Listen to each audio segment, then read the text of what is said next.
नमस्कार, मैं हूं आपके साथ वक्ता दुबे और आप देख रहे हैं न्यूज कॉरिडोर्स और मेरे साथ मौजूद है मेरे सहयोगी अरविंद पांडे। आज बात रामनगरी की करेंगे क्योंकि अयोध्या की रामनगरी एक बार फिर से ऐतिहासिक पलों की साक्षी बनने जा रही है। श्री राम मंदिर के निर्माण में एक और बड़ा अध्याय जुड़ने जा रहा है। आप सभी जानते हैं कि रामलला की जो प्राण प्रतिष्ठा का कार्यक्रम था वो बहुत भव्य और दिव्य तरीके से हुआ था। तमाम लोगों को बुलाया गया था। खुद प्रधानमंत्री नरेंद्र मोदी वहां पर पहुंचे थे और रामलला की प्राण प्रतिष्ठा का कार्यक्रम आपको बता दें कि पिछली साल 22 जनवरी 2024 को संपन्न किया गया था।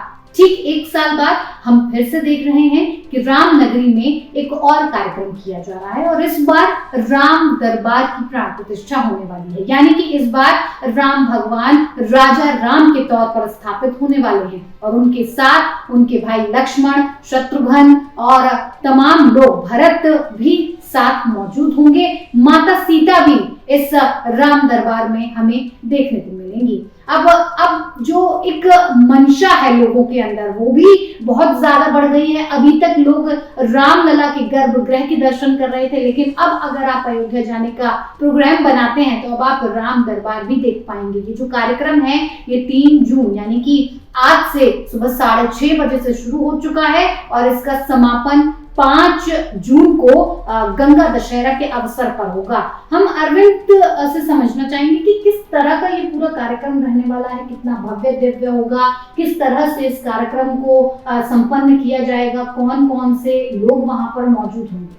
तो इस कार्यक्रम की शुरुआत देखिए वक्त 3 जून से यानी आज से हो चुकी है और आज सुबह 6:30 बजे से लेकर शाम 6:30 बजे तक ये अनुष्ठान का कार्यक्रम चला है। 4 जून को भी पूरे दिन अनुष्ठान का कार्यक्रम चलेगा जी और 5 जून को 1 बजे तक भी अनुष्ठान चलेगा। यानी कि 5 जून को, क्योंकि जो मुहूर्त निकला है वो 1:25 से 1:40 के बीच का निकला है, तो इसलिए 1 बजे अनुष्ठान के सारे कार्यक्रम 5 जून को संपन्न कर लिए जाएंगे, खत्म कर लिए जाएंगे। उसके बाद जो असली प्राण प्रतिष्ठा या मुख्य समारोह जिसको कहा जाए प्राण प्रतिष्ठा समारोह, वो 1:25 से लेके 40 के बीच शुरू हो जाएगा। रही बात कौन कौन लोग इसमें शिरकत करेंगे, तो देखिए इसमें शिरकत करने वालों में मुख्यमंत्री योगी आदित्यनाथ, क्योंकि वो लगातार राम मंदिर पे जब फैसला आया 2019 में तभी से वो उसको लेकर व्यक्तिगत तौर पर वो उससे जुड़े हुए हैं, इस पूरे आंदोलन से और राम मंदिर के कार्यक्रम से, तो वो अपनी उपस्थिति उसी तौर पे दर्ज भी कराते हैं। एक मुख्यमंत्री के तौर पर तो वो वहाँ जाते ही जाते हैं, गोरक्षनाथ पीठ के पीठाधीश्वर के तौर पे भी जाते हैं, इस पीठ का भी जुड़ाव राम मंदिर से रहा है और एक व्यक्तिगत उनकी अपनी निष्ठा है, तो उस निष्ठा के तहत भी वो इस कार्यक्रम में या अयोध्या का या राम मंदिर से जुड़ा जो भी कार्यक्रम होता है वो उसमें शिरकत करते हैं, वो इस दौरान मौजूद रहेंगे। बिल्कुल। देखिए राम मंदिर की प्राण प्रतिष्ठा में रामलला के दर्शन तो हो रहे हैं, क्या कुछ ऐसी व्यवस्था भी की गई है कि राम दरबार के भी दर्शन हो पाए? क्योंकि जो राम मंदिर प्रशासन है उसकी तरफ से साफ तौर पर कहा गया है कि अगर श्रद्धालु इस राम दरबार की प्राण प्रतिष्ठा का प्लान बनाकर आ रहे हैं तो फिलहाल ना आए, क्योंकि ये कोई बहुत भव्य और दिव्य कार्यक्रम नहीं रखा गया है। हम नवंबर और दिसंबर में एक बार फिर से एक बड़ा कार्यक्रम रखेंगे, तो क्या ऐसा होने वाला है? नहीं, बिल्कुल। अगर मंदिर प्रशासन की तरफ से कहा गया है तो ये बिल्कुल ही होगा, क्योंकि है क्या, अब थोड़ा सा अपील इसलिए उनको जारी करनी पड़ी है क्योंकि राम मंदिर को खोल दिया गया है, तो वहाँ बड़ी संख्या में देश विदेश और पूरे दूर दराज से लोग आ रहे हैं दर्शन करने लगातार। कुंभ में आपने देखा ही कितनी भीड़ हुई, तो अब लोगों को ये लगता है कि हर कार्यक्रम जो है उसमें शामिल हो लेना सौभाग्य की बात है और तमाम तरह की आस्थाओं से जुड़ जाता है वो, तो इसलिए थोड़ा सा प्रशासन के सामने, जो मंदिर प्रशासन है, पुलिस प्रशासन है, उसके सामने सिक्योरिटी वाली चुनौती आती है। तो उसी वजह से ये समझाने की कोशिश की जा रही है कि ये कोई ऐसा कार्यक्रम नहीं है जिसमें आपका होना बहुत जरूरी है। आपको दर्शन करने हैं तो वो दर्शन आपको हो सकेंगे, लेकिन पहले प्राण प्रतिष्ठा को हो जाने दीजिए और प्राण प्रतिष्ठा के बाद यही रामलला की प्राण प्रतिष्ठा देखिए आप हुई और उसके बाद बहुत ज्यादा दिन का इंतजार भक्तों को नहीं करना पड़ा, खोल दिया गया आम लोगों के लिए। वही इसी यहाँ इस बार भी होगा।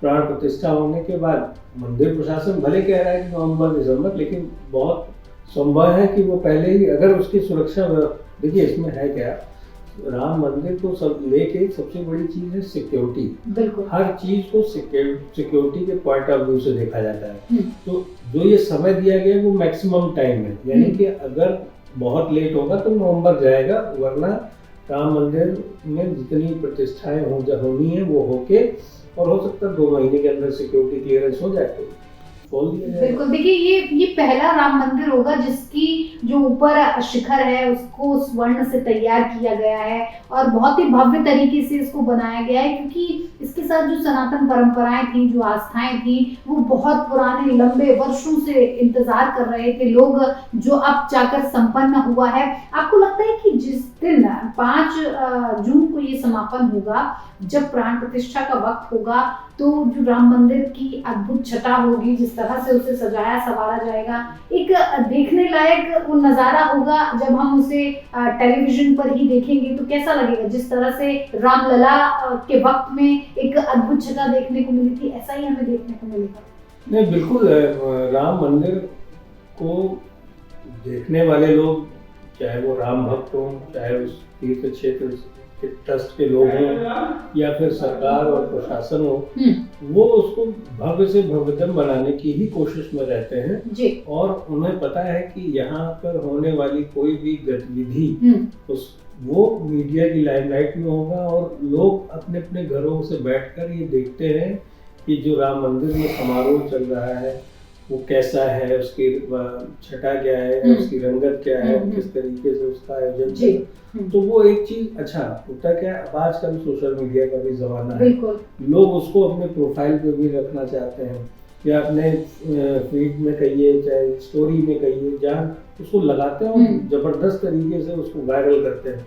तो कहीं ना कहीं राम मंदिर की पूरी व्यवस्था को देखने वाले लोग इस चीज को समझते हैं कि बहुत सारा काम जो खुद वहाँ बैठ के नहीं कर सकते, वो उनकी व्यवस्थाएं, बेहतरीन तस्वीरें वो अपने आप राम भक्तों तक पहुंचा देंगी, कर देंगी। तो आपको बिल्कुल वो चीजें देखने को मिलेगी। बिल्कुल। तो देखिए ये कलश यात्रा के साथ प्राण प्रतिष्ठा का जो कार्यक्रम है वो शुरू हो चुका है।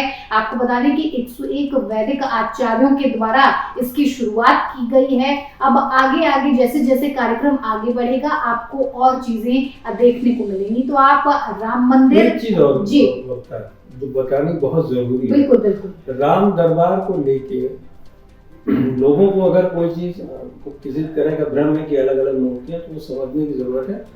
एक तस्वीर होती है जो हर अखंड रामायण में आपने देखा होगा, जब भी अखंड रामायण का पाठ होता है तो वहाँ एक तस्वीर रखी जाती है जिसमें भगवान श्री राम अपने सिंहासन पर बैठे होते हैं, उनके बगल में माता सीता बैठी होती हैं, उनके बगल में खड़े होते हैं लक्ष्मण जी, उनके भाई, और वहीं नीचे जो है हनुमान जी भी बैठे ऐसे चरण वंदना उनकी करते दिखाई देते हैं। यही वो राम दरबार की तस्वीर है जिसको भारतीय समाज या कहेंगे राम भक्त वो देखते आए हैं, और वही तस्वीर अब मूर्ति रूप में यहाँ राम मंदिर में दिखने वाली है। बिल्कुल, क्योंकि जो रामलला थे उनका एक जो छोटा रूप था, बाल जो अवस्था थी रामलला की, उसकी प्राण प्रतिष्ठा कराई गई थी, वो गर्भगृह में स्थापित करवाए गए थे। और अब रामलला को आप राम भगवान के तौर पर, राजा राम के तौर पर देखेंगे कि जब वो पूरा साम्राज्य जो उनका था, जो अयोध्या में जिस वक्त राजा के तौर पर वो बैठा करते थे, सिंहासन पर राम राज्य था, उसको जो चलाया करते थे, वो तस्वीर अब आपको देखने को मिलेगी जो सभी ने देखी है। जैसा कि अरविंद जी ने बताया, अब वो साक्षात आप राम मंदिर में जाकर उस राम दरबार को भी देख पाएंगे। तो आप बने रहिए न्यूज कॉरिडोर्स के साथ, और इस पर आपकी क्या राय है हमारे साथ साझा करना बिल्कुल ना भूलिए। न्यूज कॉरिडोर्स आप हमें यूट्यूब पर, इंस्टाग्राम पर, एक्स पर और फेसबुक पर फॉलो कर सकते हैं।